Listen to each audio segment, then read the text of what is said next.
Student, मैं रेणुका और हम क्लास 10th मैथ्स की एनसीईआरटी बुक की सीरीज कर रहे हैं। इस सीरीज में मैथ्स का 6 चैप्टर ट्रायंगल डिस्कस कर रहे हैं और आज सीबीएसई ने जो 2026 में क्वेश्चन पूछे हैं, कुछ क्वेश्चन आज डिस्कस कर रहे हैं और कुछ क्वेश्चन हमने लास्ट लेक्चर में डिस्कस किए थे। तो आज का लेक्चर देखने से पहले इस ट्रायंगल कॉन्सेप्ट के रिगार्डिंग आपको स्टार्टिंग के 2 लेक्चर जरूर जाके देखने हैं। स्टार्टिंग के जहाँ पर हमने थेल्स थ्योरम और सिमिलैरिटी ऑफ ट्रायंगल का कॉन्सेप्ट डिस्कस करें, क्योंकि आप कोई भी क्वेश्चन करो वो 2 कॉन्सेप्ट आपको अच्छे से आने चाहिए। तो हमने वहाँ पर डिटेल में एक्सप्लेन कर रखे हैं दोनों कॉन्सेप्ट। तो आज का आपका क्वेश्चन है ABCD एक पैरेललोग्राम है। पैरेललोग्राम है तो अपोजिट साइड्स पैरेलल और इक्वल होगी। तो AB आपकी CD के पैरेलल और इक्वल है और AD आपकी BC के पैरेलल और इक्वल है। इसके अलावा यहाँ पर आपको दे रखा है Q मिड पॉइंट है CD का, और यहाँ पर बता रहे हैं कि AR BD एक दूसरे को पॉइंट P पर यहाँ पर इंटरसेक्ट कर रही है। तो सबसे पहले आपको यहाँ पर प्रूव करना है AQ is equal to QR, या फर्स्ट पार्ट है। सेकंड पार्ट है AP is equal to 2PQ और थर्ड पार्ट है PR is equal to 2AP। ये सब आपको प्रूव करना है।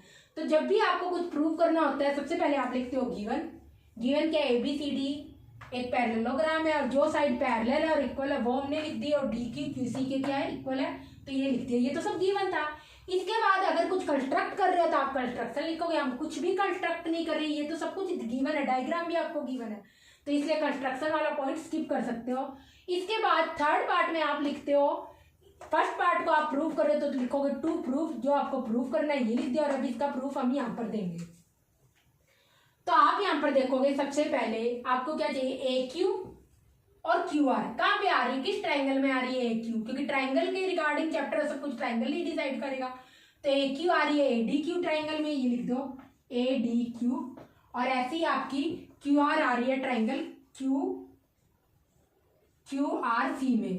तो अब आप देखोगे यहाँ पर जो इसका एंगल, ये एंगल Q, ये एंगल इसके एंगल Q के क्या हो जाएगा, यहाँ पर इक्वल हो जाएगा। क्यों? क्योंकि वर्टिकली अपोजिट एंगल है। तो आप लिखोगे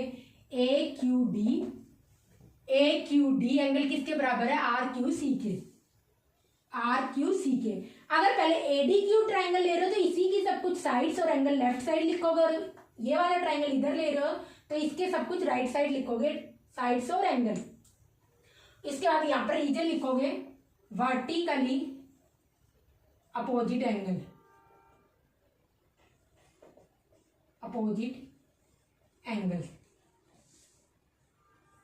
वर्टिकली अपोजिट एंगल है। ये वाला एंगल क्या है, वर्टिकली अपोजिट एंगल का मतलब है जब क्रॉस करते हैं तो ये आपस में क्रॉस करें तो ये एंगल इसके बराबर हो जाएगा। उसके बाद आप यहाँ पर देखोगे जो AD है BC के पैरेलल है तो BR के भी पैरेलल होगी। तो आप यहाँ पर लिखोगे चूंकि AD पैरेलल है BC के, या फिर BC के पैरेलल है, तो कुल मिलाकर यहाँ पर किसके पैरेलल हो जाएगी, AD पैरेलल हो जाएगी यहाँ पर BR के भी, या RC के भी पैरेलल हो जाएगी। क्योंकि इसके ये पैरेलल है तो उस केस में इस पूरी के भी पैरेलल और इसके भी पैरेलल होगी CR के। तो इस केस में आप देखोगे AD लाइन और BR लाइन को जब आप यहाँ पर जज करोगे तो उस केस में ये पैरेलल लाइंस बन जाएगी, तो ये देखो यहाँ पर Z बन रहा है, ये Z बन रहा है। तो Z में क्या होते हैं, ऑल्टरनेट इंटीरियर एंगल्स हमेशा इक्वल होते हैं अगर पैरेलल लाइंस हो। तो यहाँ पर RC पैरेलल है AD के, तो उस केस में ये वाला एंगल इस वाले एंगल के बराबर होगा। तो आप यहाँ पर लिखोगे एंगल CRQ किसके बराबर होगा, इस वाले एंगल के DAP के। जिस पे एंगल बनता है उसको बीच में लिखते हैं, तो आप एंगल A काउंट कर रहे हैं तो DAP लिख दो या PAD लिख दो, एक ही बात है। इसके बाद आप यहाँ पर देखोगे साइड भी इक्वल है दोनों इन ट्रायंगल की, DQ QC के बराबर होगी। तो आप लिखोगे DQ is equal to QC। तो ये आपके पास आ गई DQ is equal to QC होगी। तो इसके बाद क्या हो जाएगा, यहाँ पर एंगल साइड से, एंगल साइड कॉन्ग्रुएंसी से,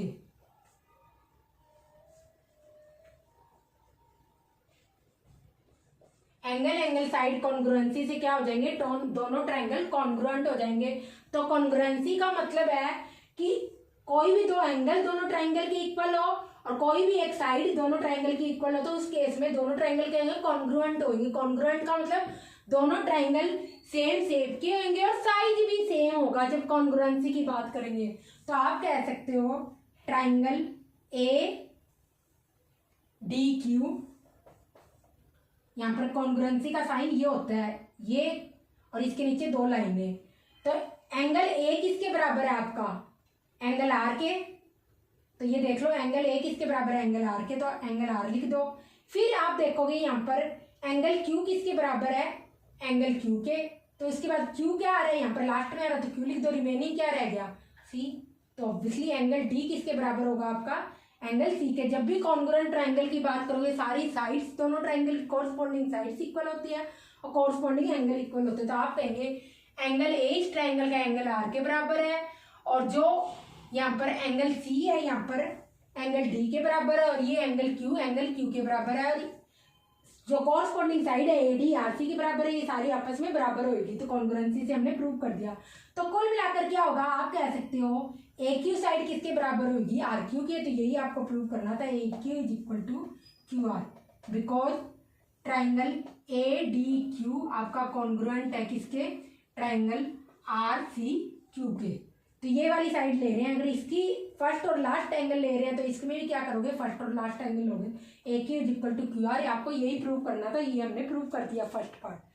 अब यहाँ पर सेकंड पार्ट प्रूव करेंगे। तो सेकंड पार्ट में क्या प्रूव करना है, आप यहाँ पर लिख लो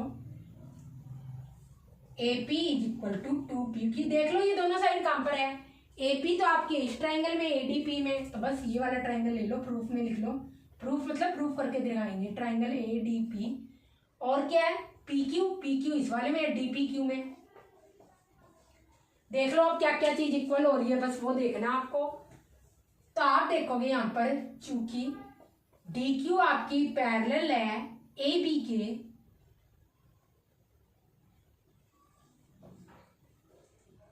तो आप ये ए पी और पी क्यू की हम बात कर रहे हैं, तो ए पी और पी क्यू की आप बात करो तो ये वाला ट्राइंगल ए पी बी और ए डी क्यू लोगे, ए पी बी और डी पी क्यू लोगे तो अच्छे से होगा, क्योंकि हम क्या कर रहे हैं, डी क्यू पैरेलल है ए बी के। तो इस केस में आप देखोगे अगर ये लाइन इसके पैरेलल है तो ये वाला क्या बन रहा है, ये जेड बन रहा है, तो ये एंगल इसके बराबर होगा। इक्वल का साइन मत लगाओ, बहुत सारे हो गए तो आप कंफ्यूज हो जाओगे। ये क्योंकि हमें दे तो रखे नहीं, हम तो प्रूव कर रहे हैं ये सारी चीजें, तो इसलिए। तो आप कहोगे ये देखो डी क्यू लाइन पैरेलल है ए बी के, तो उस केस में आप क्या कहोगे, ये जेड बन रहा है, तो जेड में क्या होगा, ऑल्टरनेट इंटीरियर एंगल दो पैरेलल लाइंस में हमेशा सेम होते हैं। तो ये देखोगे ये वाला एंगल इस वाले एंगल के बराबर होगा, तो आप कहोगे यहाँ पर ये P A P B A B आपका किसके बराबर होगा, यहाँ पर पी क्यू डी के, डी पी क्यू ट्राइंगल बाद में, तो इसके वाले एंगल इधर लिखेंगे और इस वाले ट्राइंगल के एंगल इधर लिखोगे। इसके बाद आप क्या देखोगे, ये जो एंगल पी है आपका ये इसके बराबर होगा, क्योंकि क्या होगा, वर्टिकली अपोजिट एंगल है। तो A P B is equal to क्या होगा, डी पी क्यू के। क्यों, रीजन भी लिखना है, इसका मतलब है बिकॉज दो बिंदी ऊपर एक बिंदी नीचे, वर्टिकली अपोजिट एंगल्स। तो यहां पर क्या हो जाएगा, बाय एंगल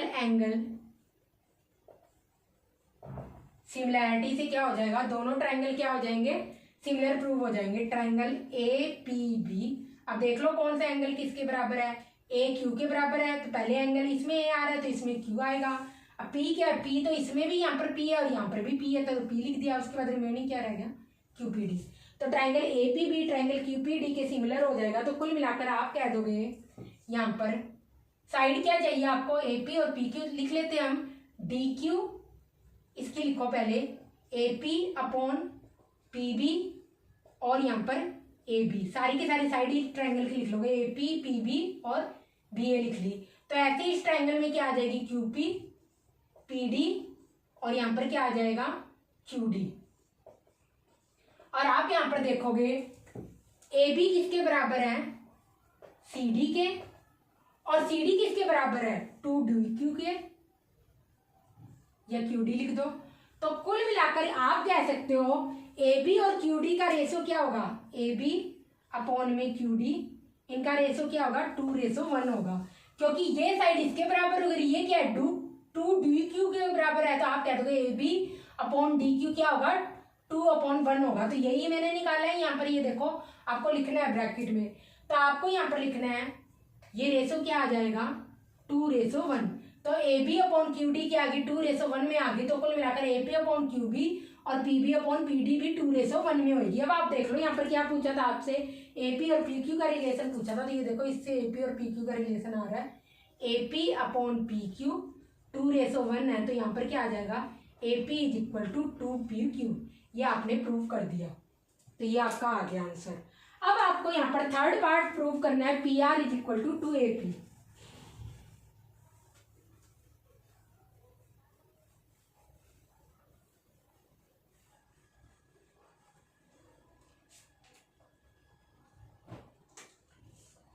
क्या प्रूव करना वो लिख दो, PR = 2AP। अब देख लो आपकी PR कहाँ पर आ रही है, ये रही PR, और AP कहाँ पर आ रही है, ये रही। अब ये देखो ये वाला ट्राइंगल इस वाले ट्राइंगल में क्या हो जाएगा, इसके सिमिलर प्रूव कर सकते हैं कि कॉरस्पॉन्डिंग एंगल क्या हो जाएंगे, इक्वल। तो आप यहाँ पर लिखोगे ट्राइंगल ADP, क्योंकि इसमें क्या आ रही है आपको PR चाहिए, तो PR ये रही और AP ये रही। तो PR इसमें आ रही है, तो ये वाले ट्राइंगल का जो किसके इसके सिमिलर प्रूव हो सकता है ADP के, क्योंकि ये साइड क्या आ रही है इसके पैरेलल आ रही है, तो ये एंगल इसके बराबर हो जाएगा। तो आप यहाँ पर देखो ADP, यहाँ पर ट्राइंगल और क्या लेंगे इधर PRB ट्राइंगल। तो अब AD और PRB में देख लो क्या क्या एंगल इक्वल करने हैं, दो कुल मिलाकर। तो सबसे पहले क्या आएगी, पैरेलल साइड्स आएगी। AD किसके पैरेलल है, BR के, तो उस केस में क्या आ जाएगा एंगल DAP। ये वाला एंगल क्या आ जाएगा, ये देखो Z बन रहा है पैरेलल लाइंस में, ये लाइन इसके पैरेलल है, तो ये क्या बन रहा है यहाँ पर Z बन रहा है। तो Z में क्या हो जाएंगे इंटीरियर एंगल क्या हो जाते हैं को, यहाँ पर ऑल्टरनेट इंटीरियर एंगल हमेशा इक्वल होंगे, तो ये वाला एंगल इसके इक्वल हो जाएगा। तो आप देखोगे यहाँ पर DAP किसके बराबर होगा, PRB के। ये आ गया एंगल। एक एंगल क्या होगा यहाँ पर, ये दोनों एंगल क्या होंगे, वर्टिकली अपोजिट एंगल होंगे, तो APD लिख दोगे। APD = क्या आ जाएगा BPR, या RPB लिख दो, एक ही बात है RPB। क्यों, वर्टिकली अपोजिट एंगल्स, यह आ जाएगा। तो अब इसमें भी क्या होंगे, दो एंगल इक्वल प्रूव करते, तो एंगल सिमिलैरिटी लगा सकते हो। एंगल सिमिलैरिटी से क्या हो जाएगा, ट्राइंगल ADP सिमिलर आ जाएगा। एंगल A किसके बराबर है, R के, तो पहले R लिखोगे। D किसके बराबर है, B में पता नहीं। P किसके बराबर है, P के, तो P लास्ट में है इधर, तो लास्ट में लिख देंगे। रिमेनिंग एंगल क्या है, B, तो RBP।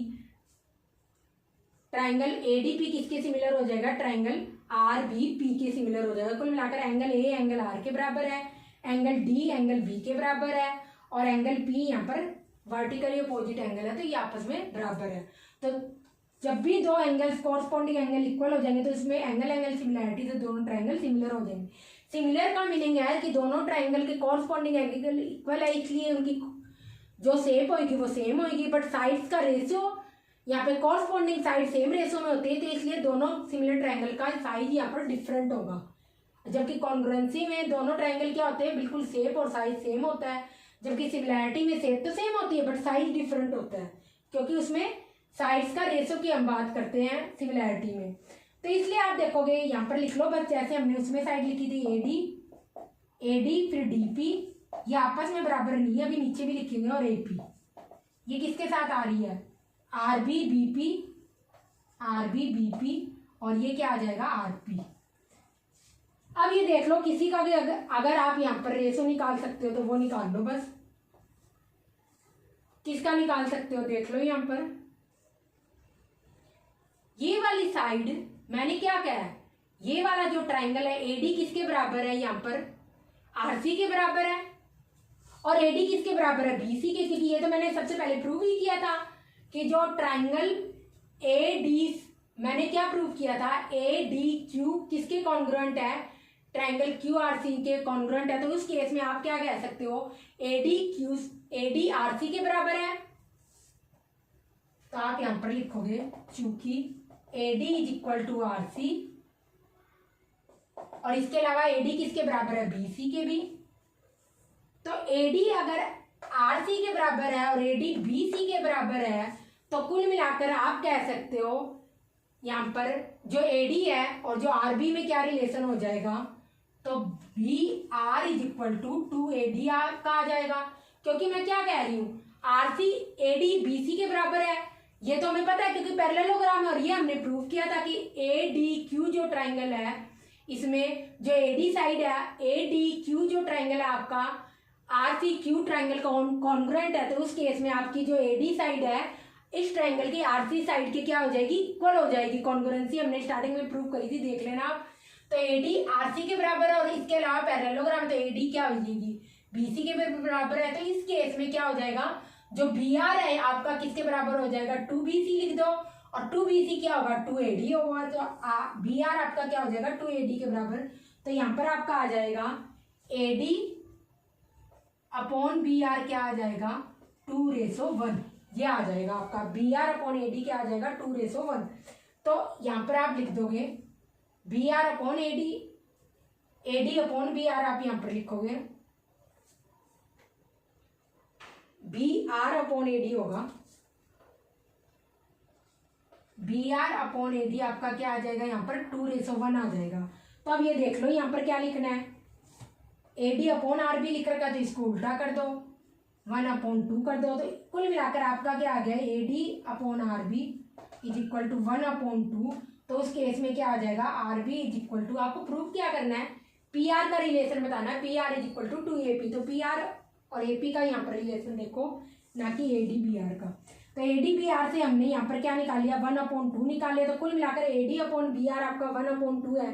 तो इसके साथ यहाँ पर रेशो में कौन सी साइड है, सेम रेशो में डीपी अपॉन बीपी और एपी अपॉन आरपी। अब देख लो आपसे क्या पूछा है, एपी और आरपी का रिलेशन पूछा है, तो एपी अपॉन आरपी लिख लो, एपी अपॉन आरपी आपकी क्या है यहाँ पर, आरपी 1/2। तो इस केस में क्या आ जाएगा यहाँ पर आपका एपी आरपी क्या आ जाएगा, क्रॉस मल्टीप्लाई हो जाएगा ना, आरपी इंटू 1 और 2 इंटू आरपी।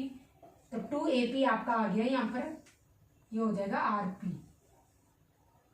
तो आरपी किसके बराबर आ गया, आपके 2AP के बराबर आ गया। तो यही प्रूव करना था, RP is equal to 2AP।